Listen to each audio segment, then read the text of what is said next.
ದಾವಣಗೆರೆ ಜಿಲ್ಲೆಯ ಹರಿಹರ ಪಂಚಮಸಾಲಿ ಪೀಠದ ವಚನಾನಂದ ಶ್ರೀಗಳ ವಿರುದ್ಧ ದಾಖಲಾಗಿರುವ ಪೋಕ್ಸೋ ಪ್ರಕರಣಕ್ಕೆ ಸಂಬಂಧಿಸಿದಂತೆ ಇಂದು ಮಹತ್ವದ ಬೆಳವಣಿಗೆ ನಡೆದಿದೆ. ಪ್ರಕರಣದ ಅಂಗವಾಗಿ ವಚನಾನಂದ ಸ್ವಾಮೀಜಿಯವರನ್ನು ಅಧಿಕಾರಿಗಳು ವಿಚಾರಣೆಗೊಳಪಡಿಸಿದ್ದು, ಬಳಿಕ ವೈದ್ಯಕೀಯ ಪರೀಕ್ಷೆಗೂ ಒಳಪಡಿಸಲಾಗಿದೆ ಎಂದು ತಿಳಿದುಬಂದಿದೆ.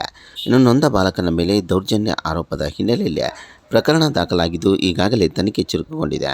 ಪ್ರಕರಣಕ್ಕೆ ಸಂಬಂಧಿಸಿದಂತೆ ಸಾಕ್ಷ್ಯ ಸಂಗ್ರಹ ಪ್ರಕ್ರಿಯೆ ಮುಂದುವರೆದಿದ್ದು, ಸಂಬಂಧಪಟ್ಟವರ ಹೇಳಿಕೆಯನ್ನು ಕೂಡ ಪಡೆಯಲಾಗುತ್ತಿದೆ. ಇದರಿಂದ ಪ್ರಕರಣ ಮತ್ತಷ್ಟು ಗಂಭೀರ ಸ್ವರೂಪ ಪಡೆದುಕೊಂಡಿದ್ದು, ಮುಂದಿನ ದಿನಗಳಲ್ಲಿ ಇನ್ನಷ್ಟು ಪ್ರಮುಖ ಬೆಳವಣಿಗೆಗಳನ್ನು ನಿರೀಕ್ಷಿಸಲಾಗಿದೆ.